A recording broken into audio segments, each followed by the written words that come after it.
Welcome, I'm the Deadwood Jedi, and this is going to be another Raid Shadow Legends video. We are back in the Doom Tower, guys. It's day 8, and today, it finally got interesting. For the first time, I had to manual some runs on the waves. So that was definitely a bit more of a challenge. We fought some real interesting teams, and because of that, I'm going to mix it up a little bit today. Got a little feedback from you guys, and what I'd do is I'm going to show the waves as usual, but I'm going to talk a little bit about them. They're starting to get interesting and unique enough where you kind of have to plan for each one. Doesn't mean you have to bring a brand new team in. I certainly didn't for each one, but I did have to switch it up a little bit depending on who I was facing. And I figure those are kind of insights that can be valuable to you guys. So I wanted to give you a little bit running commentary and kind of talk about my approach to taking on the waves and some things you guys should probably consider when you're doing that. The Frostbiter at the end, not a huge challenge. Use kind of a similar system as we did last time. It's just a little bit tougher, right? He hits harder. That's pretty much the only difference, I guess. Mechanics are the same. Secret Room was a breeze, and in a lot of ways, I'm actually really disappointed with it. But that's not here yet. Let's go through the waves, and I'll talk about that at the end. Okay, guys, stage 1, we're facing nothing but Revivers. 2 Raglins, 2 Arbiters, and Reliquary Tenders. It's stupid. So I used Lydia, and that was great. But what I found for especially these revive teams is a lot of control. Don't give them the opportunity to use revive. So obviously for me, Double Coronar is kind of an OP team, but I feel like you can still replicate that with other people. Now the other option is just nuke the heck out of them. Hit them hard, hit them fast, get those revivers down. They start bringing in Venus and other champions. It is very difficult for sure, but the one good thing is you don't have to worry too much about them hurting you. They're revivers, they're not damage dealers. The thing you got to do is be able to take them down. Double Raglin, double Arbiter, and Reliquary Tender is not a pleasant opponent to face.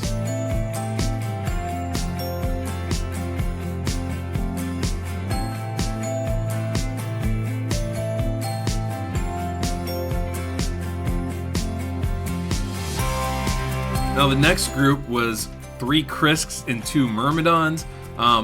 That tells me, and if you haven't noticed, these waves seem to be very thematic. So this one tells me a lot of ally protection, a lot of buffs going on. So what did I do? I took out Lydia and I brought in a debuff, a buff cleanser. Yes, someone to take the buffs off the enemy, a stripper. So I brought in Madame Saris, who's fantastic, and she strips the buffs, and it helped us get through this wave without a whole lot of trouble. And again, I think you don't have to worry too much about Krisk and Myrmidon necessarily.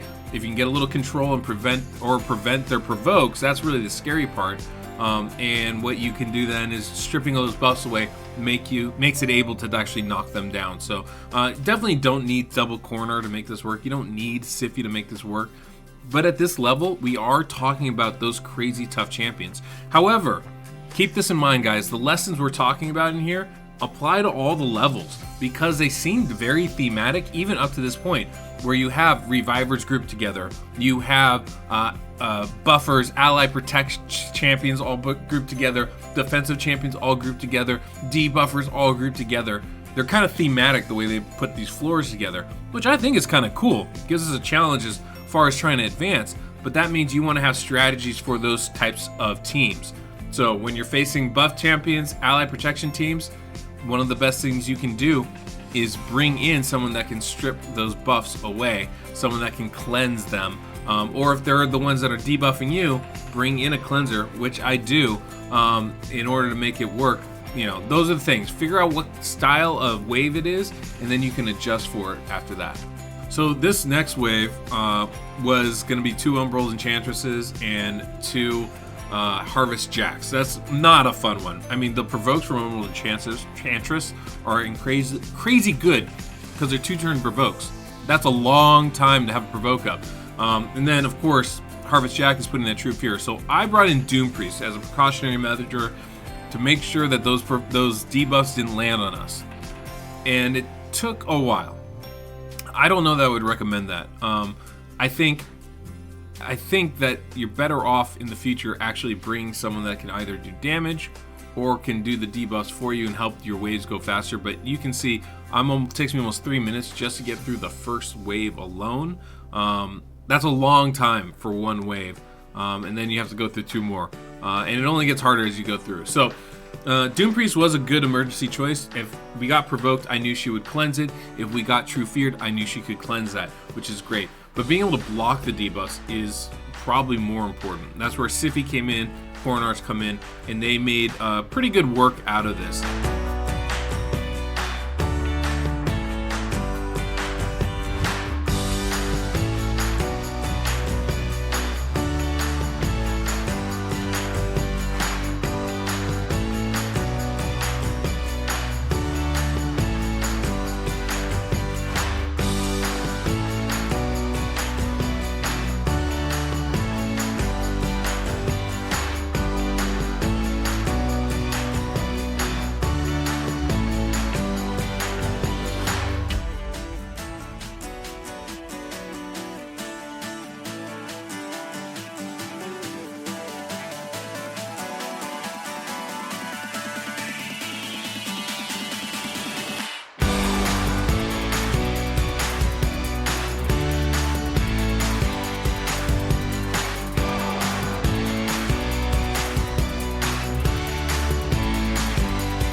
As you guys can see, that's basically a 10-minute run there. It's way too long to be able to go for that particular run. So I brought back in Lydia. I knew we were facing Lutheas and Woad Painted. These guys aren't tough. They're not tanky. We're going to be able to knock through them real quick, and that's what I did.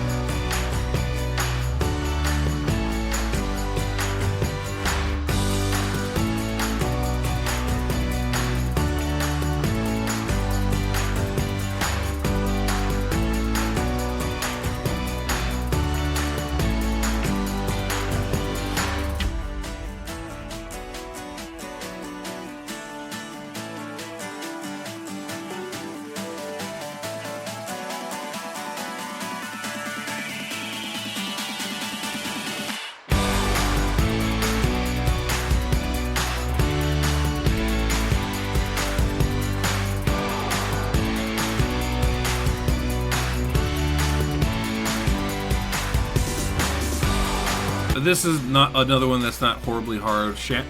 What's it called? Sky Touch Shaman and a couple other AoE attack champions. That doesn't scare me. Like, attack champions are squishy. They're not hard to get through. So that doesn't worry me. My champions at this point are going to be tanky too, just to do this. So I'm not worried about them hitting us. And frankly, with Coronars, a couple of Silars is a good thing for me. AoE attacks, I'm like, yes, please. That said, for some of you guys, that speed debuff could be really problematic, in which case, as I said, control. That's really going to make the world a difference. One thing you do want to be aware of, I know like there's Sky Touch Shaman in here, there's a Sir Nicholas was in the previous run. Unkillable's not a problem, because you can at least keep taking the defense, the HP down, right? You just need that one opportunity once they hit 0 to knock them out. The harder things are going to be block damage. That's what's going to be really scary. Now, that one wasn't hard. This one scared me, though. I was like, Worm Mothers? Gurgos? Man-Eaters? Now we're getting tricky, right? I see what they're doing. Throwing those bombs out, freezing us, making themselves unkillable. It's going to be bad. So I brought in Cythalia. I figured that's a good emergency cleanse, good turn meter boost, as well as some debuff stripping. So a lot of options there with her. It turned out not to be much of an issue. My Coronars kept the provoke up pretty permanently. I have one in a provoke set and one in a stun set. They're ridiculous as far as doing this. They get double attacks due to Manaya. These debuffs go out all the time. It's very rare someone doesn't have one of those up. So this wasn't much of an issue for us. We did get some bombs on us at one point, but thank you for Manaya, thank you for Sify, thank you for Thalia. It's not really an issue. I have plenty of healing in the composition. Of course, if you don't have these champions, you're going to have to find your own unique way to get through this. Now, one of the good things is none of these champions are especially tanky. They don't have incredibly good defense or HP. So I do feel like you can bring in one Provoke champion, lock them down for a little bit. Umbral Enchantress really is a good option here. And then bring in some real AoE damage dealers to take out War Mother before she can put up the bombs, to take out Man-Eater before he puts up the Unkillable, and to take out Gurgo and all the rest. Or just let Man-Eater put it up. Don't worry about him. Get the rest out of the way first, especially the War Mothers who are really going to do damage, and the Gurgo who's going to lock your team down. Pretty easy though. This next one was crazy scary because we're talking about Seer. And Seer, my team's putting up a ton of buffs, which I'm sure many of yours are as well, and Seer can totally kill you with that. So one of the things you're going to want to be able to do, now I was thinking, let me lock them down with the Provoke, no problem. Of course, they bring in Tormund too to make it oh so much more fun. That means they're really egging you on to use buffs, and then they're having Seer right there to be able to use it against you. Kind of smart level design, I think. And a nice challenge. Like, this is what we signed up for. This is what Doom Tower is supposed to be. It's supposed to be tough. It's supposed to be smart design. So I'm kind of glad they put some annoying teams in here. That's sort of what we're looking for here.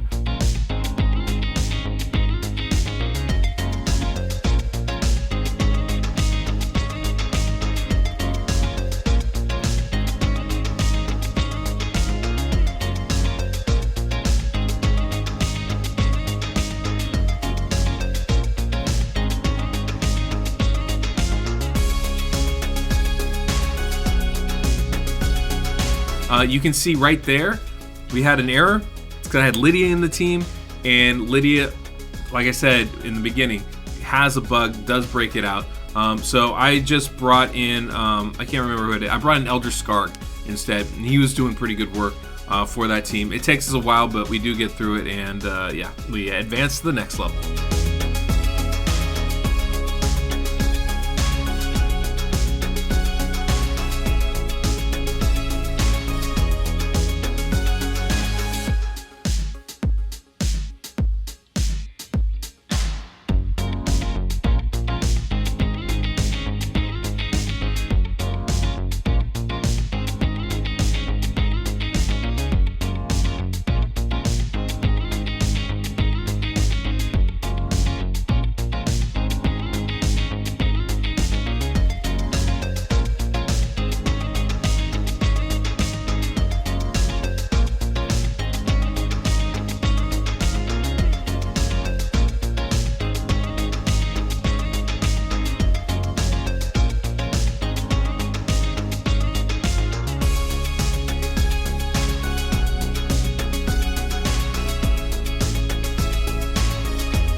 Tormund, am I right?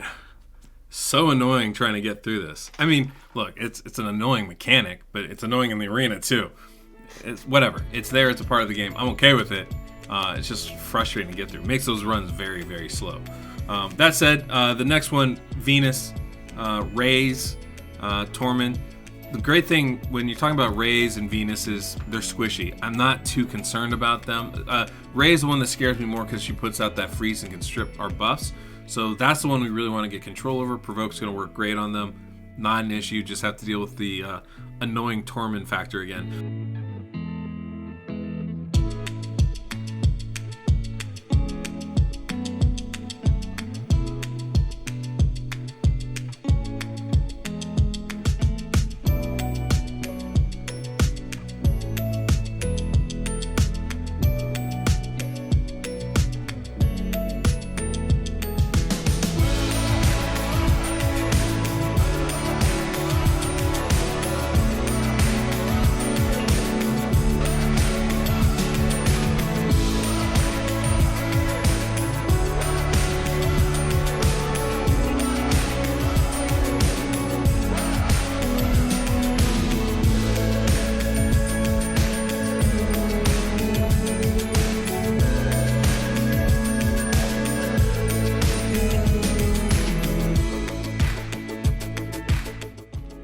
All right, this next one, I saw this and I got real scared. Siphi and Rotos together? Double Maneater? Lysandra? This is literally the kind of type of team that we would put together as a community. I got real scared. I went in with Sethalia. I was like, okay, we can strip buffs. We can... I don't know. I don't know what I was thinking. To be honest with you, don't know what I was thinking because it does not work. It just takes for freaking ever. That's all it does. But trying to take down Cardinal, double Siphi, it's really hard. Those Siphis are healing every turn because there's two of them. They're getting like 10% heal every turn. It's a significant amount how much they're healing. I don't know the exact amount, but it's a lot. It was almost impossible for me with my Cornards just to get them down. I had to bring in some damage, so I ended up stopping this run and making a change.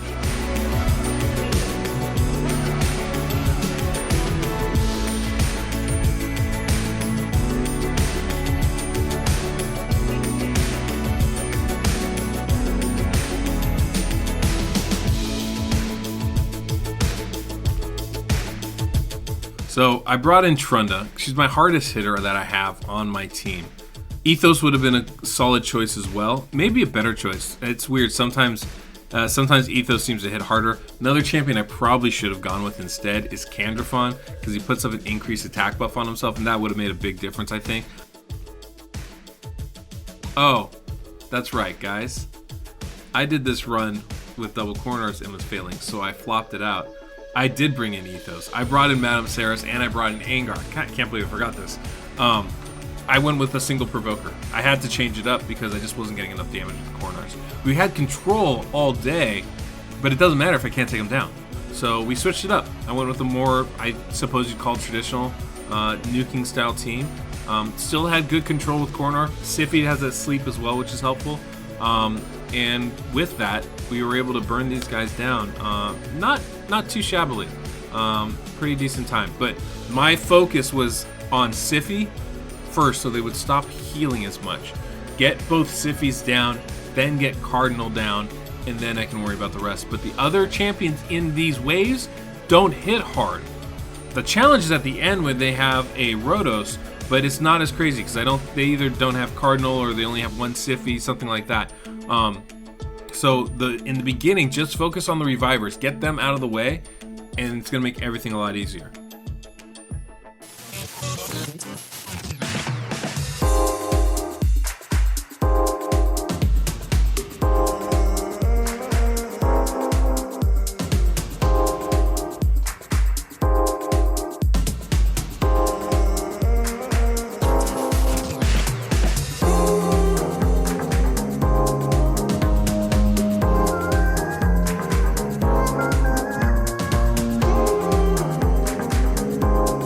Okay, so we did that, manualing through, and you can see this final level, only Siphi. It's the only reviver I have to worry about. So as soon as I can take her down, everything's going to go a lot smoother. Now, of course, the Maneater's putting up that unkillable, but like I said, it doesn't matter. I just have to outweight it. I don't have to, overcome it. But I do have Madame Ceres in there to cleanse that if I needed to. But basically, once we can take Siphi down, that means then we can take Rotos down. And at that point, all the danger is gone. Lysandra does turn meter and the Maneaters do unkillable, but none of them do damage, so it's only a matter of time at that point. So that's got to be my focus, to take down the Reviver and then take down the damage. And then you can take down the rest. And I think that's a pretty safe way to go through all these waves, quite frankly.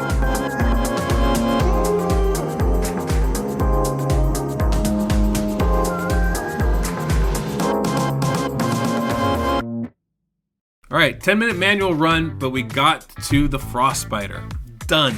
Dunskies. So now the Frostbiter, I just kind of try to remember what I did before, and I know HP burn is the key, so I brought in some HP burn. I brought in Cold Heart to do some damage to the actual boss. I brought in Bad L just to make sure we have enough healing, and then I went with Drexler and Elder Scar. Now I could have just gone with Ignatius, and that's definitely a good way to go. He's like the easiest of the HP burn champions. But I remember from last time that Elder Scar's HP burn is automatic, it's not resisted. I know that Drexler, even though it can get resisted, he has a really good chance of placing that HP burn. He's got high accuracy anyway, and I put him as my lead for that accuracy bonus. And so I figured between the two of them, we should be able to do it. Then it was just about staying alive and keep the debuffs off us. Sify for the debuffs gives us extra speed, and then Bad Elf for cleansing and healing, and then doing a little bit extra damage with Cold Heart. So I figured we had a pretty good shot at it that way. I do know the first time I did this on the lower levels, I used Lydia. I didn't want to risk that again, so I figured I'd try this HP burn style, see how it works. That way you guys can see, and I think it went pretty good.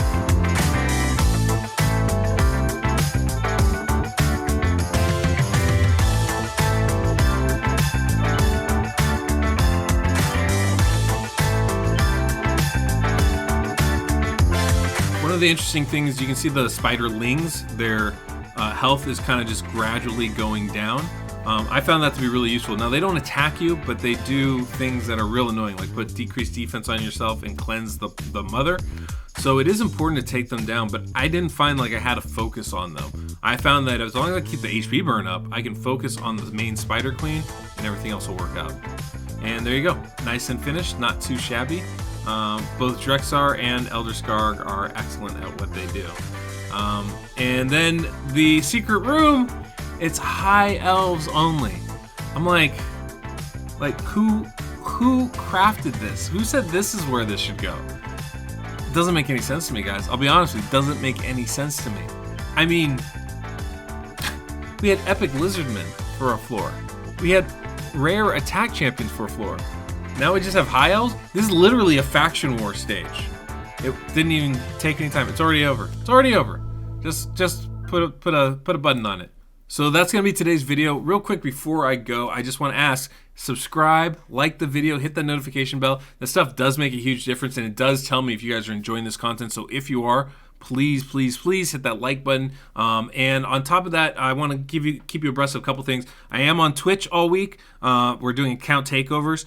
There should be a 2 times, I believe it's Sacred Summons this upcoming weekend. So just be aware of that. It hasn't been announced, but be aware of that. We have the Christmas Fusion starting on Monday, tomorrow, today, whenever you watch this.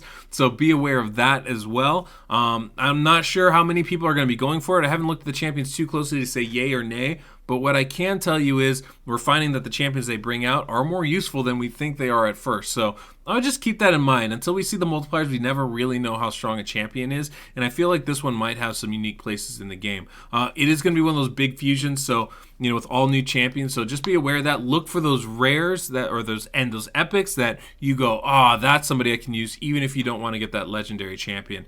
On top of that, Christmas Eve, I'm going to be streaming with Chosen. We're going to help them build a clan boss team. So those of you guys that need an escape from your family or are missing your family, come by, hang out with us. Don't be alone. We'll all be here working, so it should be a fun time. And then I'm pretty sure I'm going to be streaming on Christmas Day as well, kind of to mirror that, give you guys someone to talk to, somewhere to hang out, something to do. If you're stuck alone, like I am, or if you're stuck with family, like many of you might be, and just need an escape. So want to give that option to you guys. So hopefully you come by, check it out. Regardless, it has been a pleasure. I look forward to talking to you next time. Until next we meet, I'm the Deadwood Jedi.